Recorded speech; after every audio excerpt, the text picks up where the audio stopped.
Olá, no programa de hoje, Bolsonaro sob pressão, a agenda do Congresso e a efervescência em Brasília. O novo indiciamento do ex-presidente e de seu filho Eduardo, às vésperas do julgamento da trama golpista no STF. As divisões na direita e os movimentos dos partidos rumo a 2026. As sinalizações do parlamento sobre o futuro da anistia e das pautas econômicas. E a recente recuperação de popularidade do governo Lula. Eu converso com o cientista político e professor da FGV, Marco Teixeira. Bem-vindo, Marco. Um prazer recebê-lo de volta no mundo político. Obrigado, o prazer é meu estar aqui com vocês conversando sobre a agenda do Brasil de hoje, não é? Prazer é nosso. Professor Marco, Jair Bolsonaro foi indiciado em mais um inquérito pela Polícia Federal por coação no curso de processo e também abolição do Estado Democrático de Direito. A investigação apontou que ele e seu filho, o deputado Eduardo Bolsonaro, atuaram juntos para que os Estados Unidos sancionassem o Brasil e a justiça brasileira, visando aí interromper esse julgamento do plano de golpe de Estado que está prestes aí a acontecer, previsto agora para o mês de setembro. Como esses novos fatos revelados pela PF, professor, impactam na imagem do ex-presidente, que já se encontra inelegível e em prisão domiciliar? Olha, o impacto, eu diria que é devastador, não é? Porque nós estamos aí lidando com situações em que há, segundo o STF, segundo as investigações da Polícia Federal, a tentativa de obstruir o processo, prejudicando o país, tá? Prejudicando a população e trazendo dificuldades para o país como um todo, não é? Então, isso para alguém que depende de um processo eleitoral, se tornar inelegível para poder ganhar uma eleição, é um peso extremamente negativo, né? Não apenas para o presidente da República, mas também para seu filho, né? Que o coloca na condição de sucessor, tá? Uma vez que ele viesse a permanecer inelegível, né? Agora, a situação se complica ainda mais para Eduardo Bolsonaro, porque ele está fora do Brasil, não é? E tudo indica que ele não terá condições de retornar, tendo implicações, inclusive, para a manutenção do mandato dele, não é? Então, o conjunto da obra para o Bolsonaro, para o filho, eu diria para a família como um todo, é ruim, afetando inclusive a corrida sucessória dentro daquilo que a gente chama de direita, não é? Ou seja, os candidatos que de certa forma já tinham certo ânimo para se lançar, correm para se lançar mais rapidamente, porque sabe que daqui a pouco esse espólio eleitoral vai estar disponível para ser disputado. Ainda que resista, Bolsonaro pode perder o controle desse processo, é por aí? Olha, eu acredito que ele já perdeu o controle desse processo, né? Você tem um PL, um Partido Liberal hoje, um tanto quanto desnorteado, né? Você tem uma família que volta e meia parece que ela está se digladiando entre si mesmo, né? E ao mesmo tempo também a chamada extrema-direita ou direita, ela perdeu a capacidade de se aglutinar em torno de uma candidatura. Então, de um lado, você tem a família que ataca a candidatura Tarcísio Freitas, como ocorreu recentemente nas declarações do Carlos Bolsonaro e do Eduardo Bolsonaro, e de outro, o Tarcísio Freitas se fortalecendo, buscando a candidatura, conversando com o setor produtivo, conversando com a chamada Faria Lima, e fazendo de conta que os ataques não é com ele. Por quê? Porque ele sabe muito bem que as pesquisas eleitorais que agora estão saindo semanalmente o coloca como a pessoa mais viável para poder enfrentar o presidente Lula ano que vem. Então, possivelmente, por força da gravidade, Tarcísio Freitas deverá ser candidato a presidente da República deste grupo, mesmo brigado com parte da família. Agora, o que não se sabe também é o quanto a chamada taxação do Trump e tudo que decorre disso não vai afetar o próprio Tarcísio Freitas também. O Tarcísio tem feito uma jogada de risco, né, demonstrado uma fidelidade canina ao Jair Bolsonaro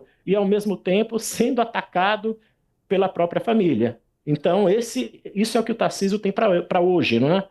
Como isso vai se desdobrar, não é, na viabilidade da sua candidatura amanhã, vai depender de um conjunto de fatores, inclusive coisas que a gente não controla, como o que ainda está por vir, e que, de certa forma, pode afetar positivamente ou negativamente qualquer um dos lados. Eu diria que esse mês de setembro, que está por chegar, estamos aí nos últimos dias de agosto, vai reservar aí muitas emoções em termos de quem está pensando o que vai ser o processo eleitoral do Brasil em 2026. Outros governadores, né, também têm se movimentado. Recentemente, Romeu Zema, aqui de Minas Gerais, lançou sua pré-candidatura à presidência pelo Novo. Ronaldo Caiado também é sempre lembrado, governador de Goiás, Ratinho Júnior do Paraná.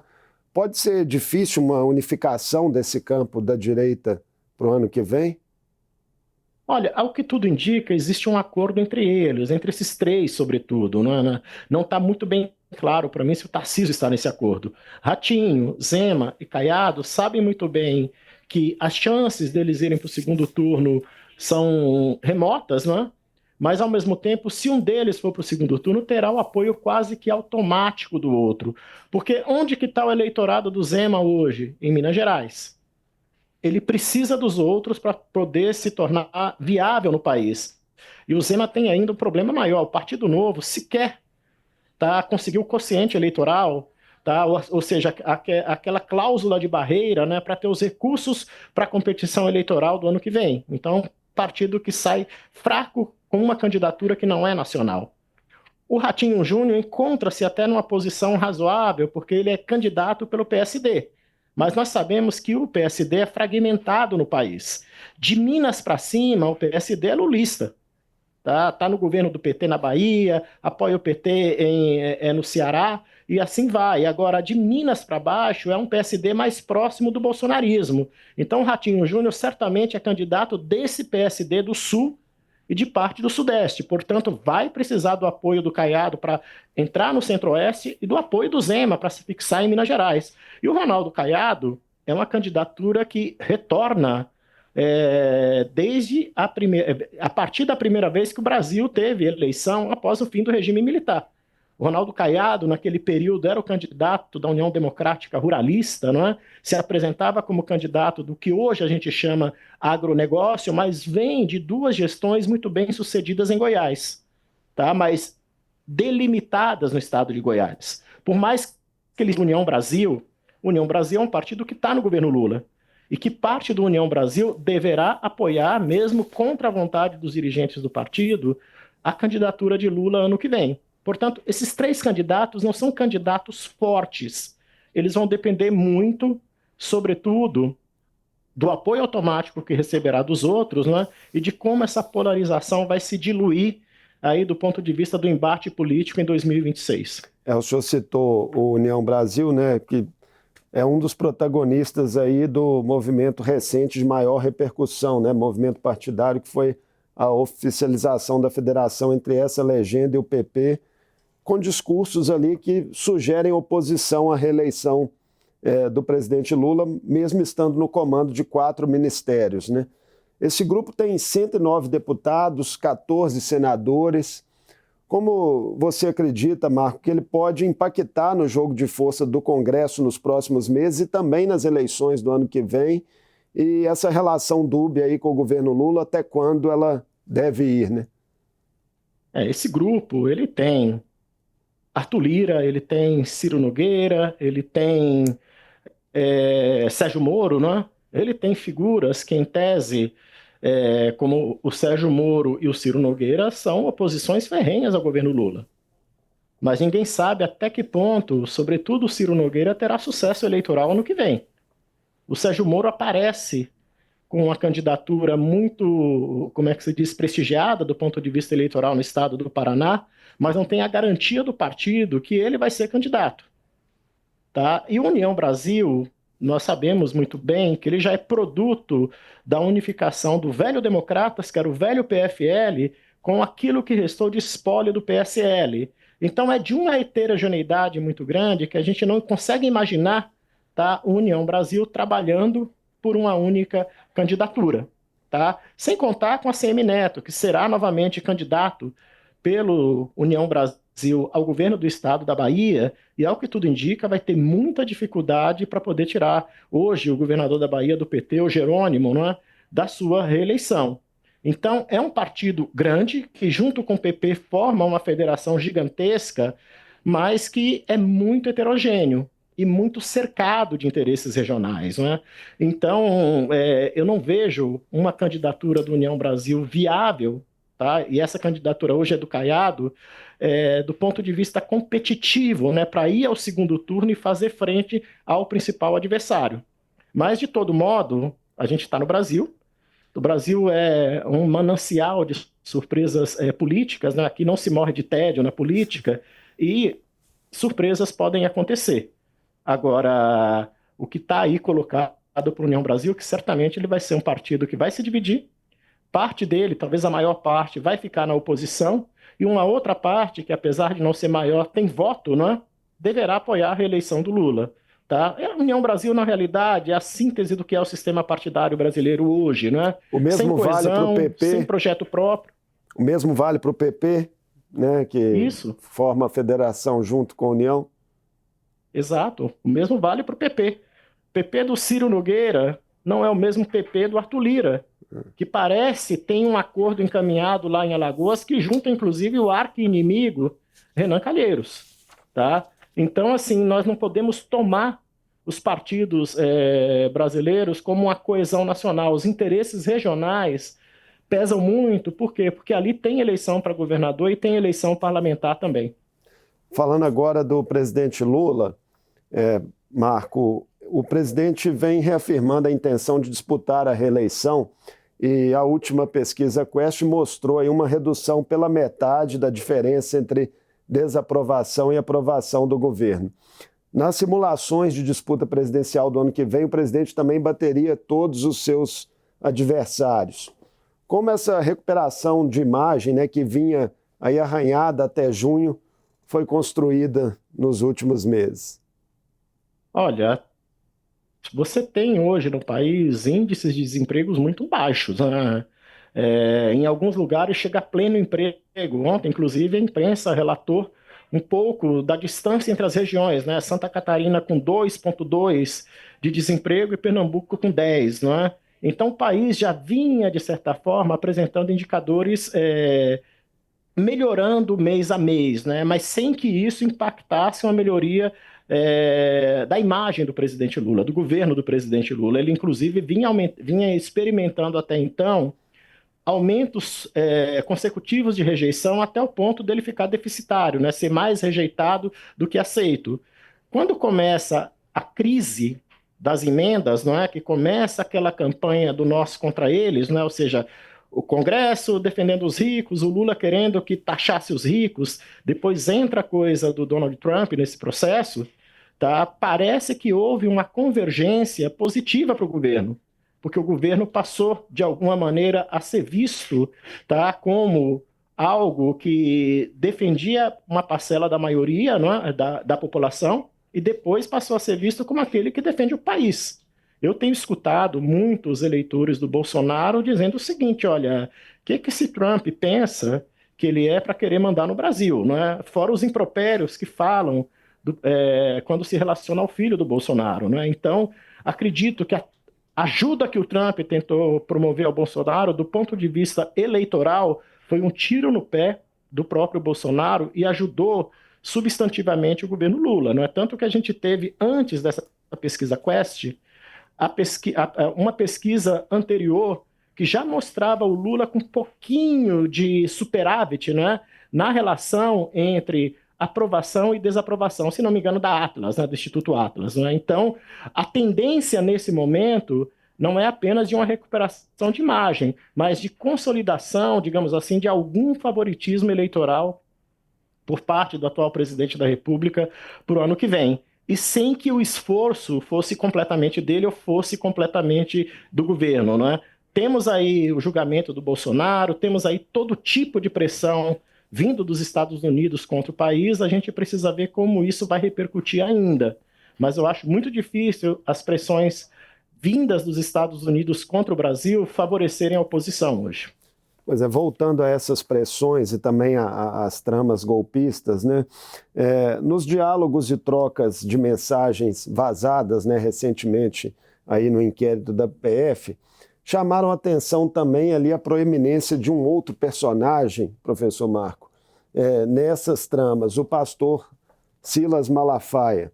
né? Ficou claro que o líder religioso é mais do que um mero organizador de atos na Avenida Paulista, nessa engrenagem que tomou conta de parte do país?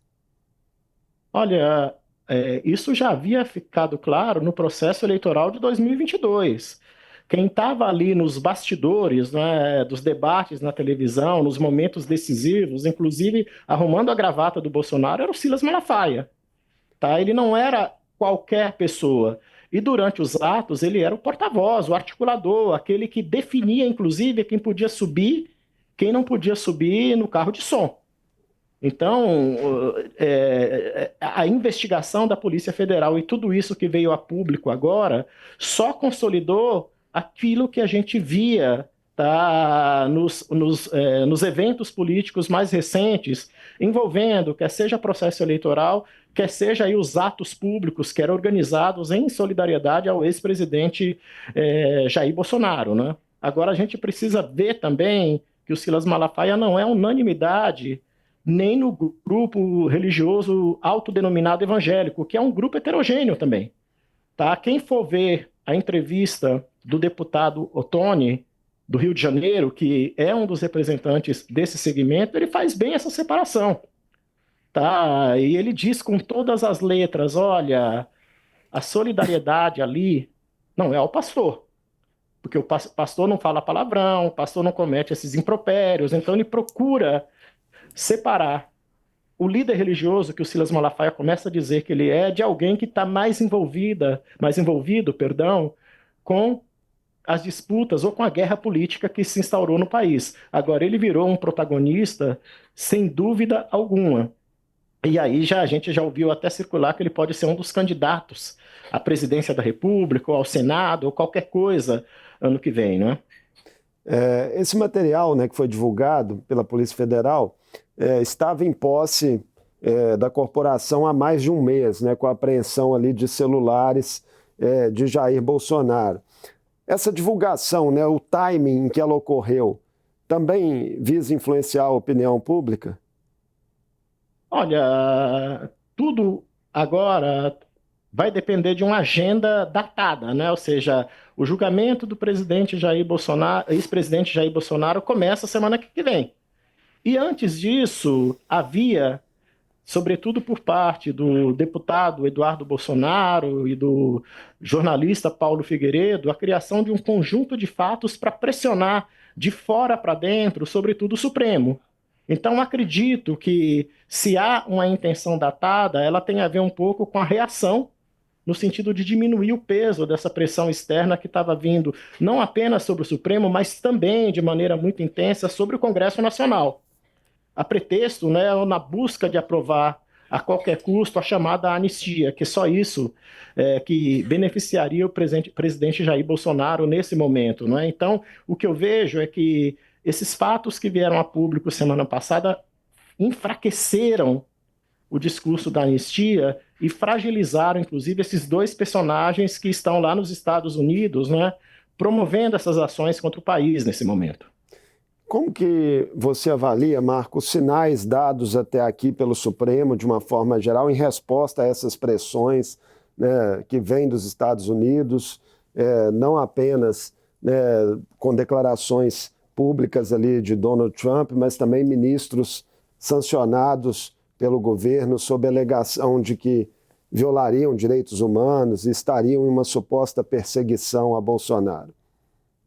Olha, o Supremo ele tem, de certa forma, eu diria, não respondido como colegiado, né? Algumas vozes têm vindo publicamente se fazerem colocadas, né? O Gilmar Mendes deu entrevista, foi muito contundente na entrevista. O Alexandre Moraes, a mesma coisa semana passada, né?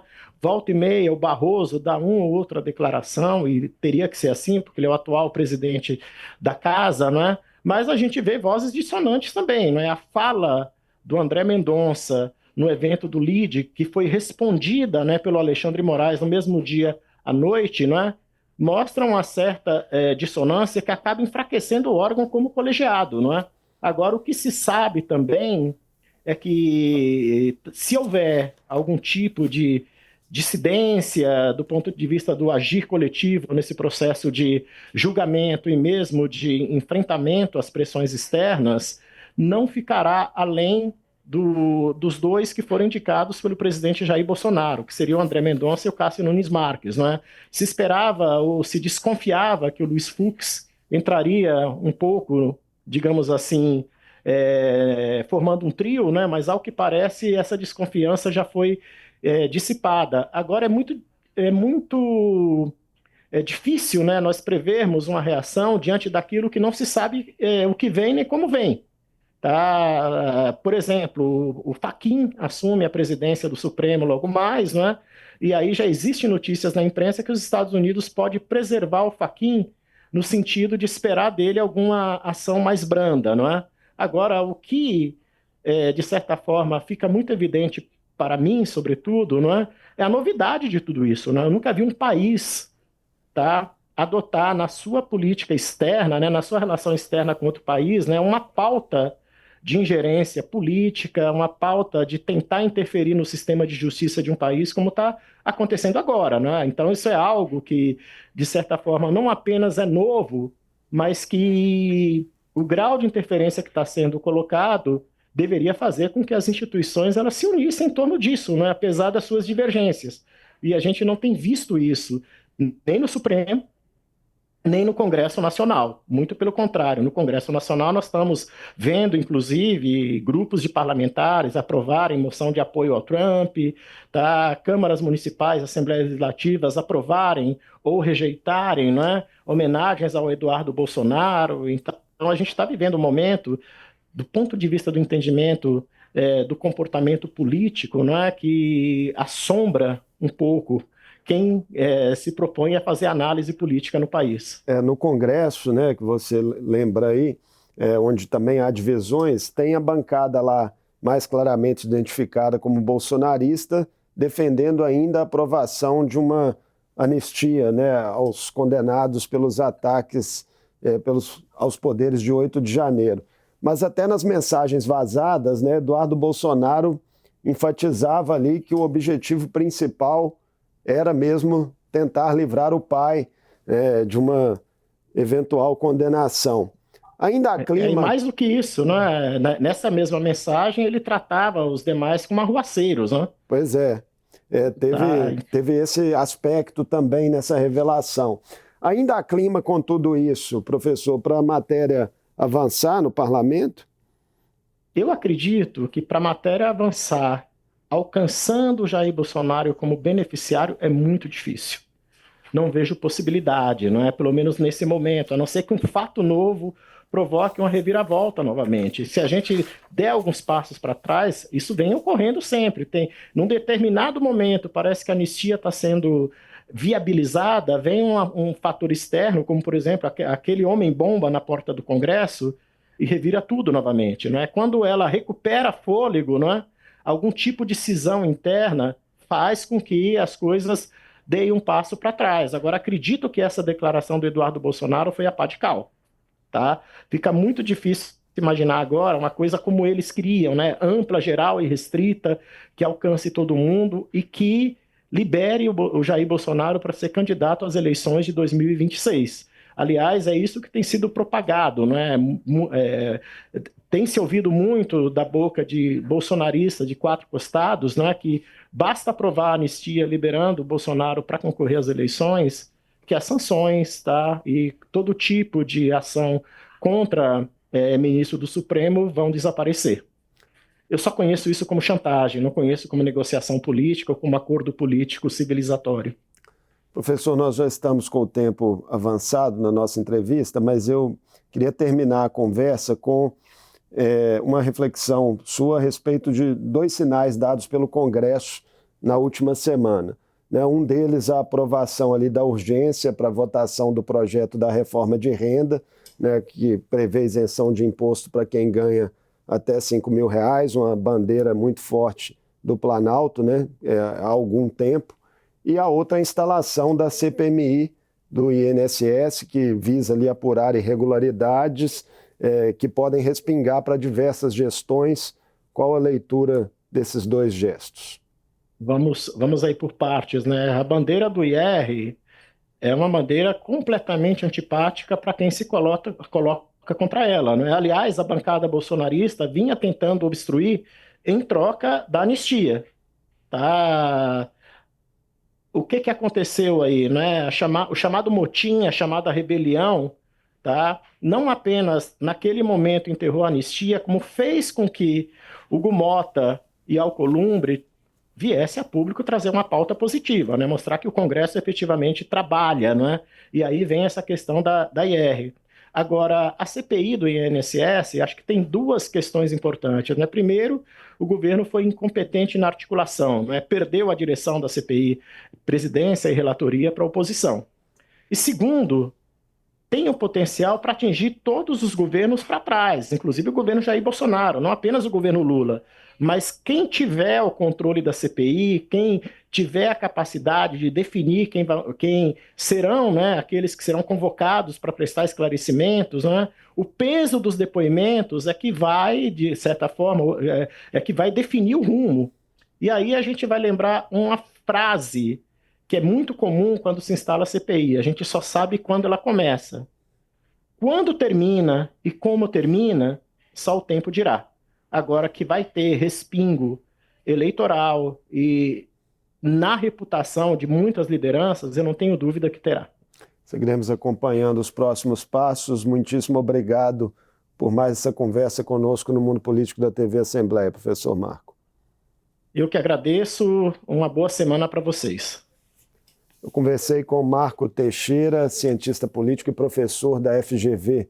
Falamos sobre temas em destaque na conjuntura nacional: o novo indiciamento de Jair Bolsonaro, as perspectivas do julgamento da trama golpista no STF, os movimentos de forças no Congresso e a melhora de avaliação do governo Lula apontada em pesquisas recentes, com seus possíveis impactos em 2026. O Mundo Político fica por aqui.